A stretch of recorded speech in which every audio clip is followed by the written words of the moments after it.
Kolkata night റൈഡേഴ്സിനെതിരായ മത്സരത്തിൽ royal Challengers താരം വിരാട് കോഹ്ലിയുടെ പുറത്താവൽ വലിയ വിവാദമായിരുന്നു. ഹർഷിക് റാണയുടെ അരയ്ക്കൊപ്പം ഉയർന്നുവന്ന ഹൈഫുൾ ടോസ് ബോളിൽ ബാറ്റ് ചെയ്ത കോഹ്ലി അനായാസം റിട്ടേൺ ക്യാച്ച് നൽകി വിക്കറ്റിന് മുന്നിൽ കുടുങ്ങി.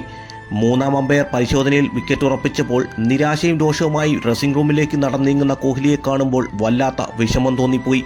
മത്സരശേഷം കോഹ്ലിയുടെ പുറത്താവൽ നിർഭാഗ്യകരമായി പോയി എന്ന് ക്യാപ്റ്റൻ ഫാഫ് ഡു പ്ലെസിസും വ്യക്തമാക്കി.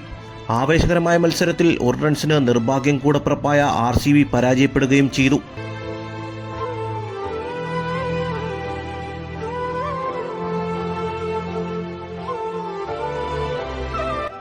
ഒന്നും ചെയ്യാൻ കഴിയാതെ തോൽവിയിൽ നിരാശനായ കോഹ്ലിയുടെ മുഖം കാണുമ്പോൾ ഇനിയൊരു തിരിച്ചുവരവില്ലാത്ത ഭാഗ്യമില്ലാത്ത ടീമായി മാറുകയാണ് RCB. ഇതുപോലെയുള്ള ഏറ്റവും പുതിയ വീഡിയോസുമായി കാണാം. കാത്തിരിക്കാം. Talk by Haris.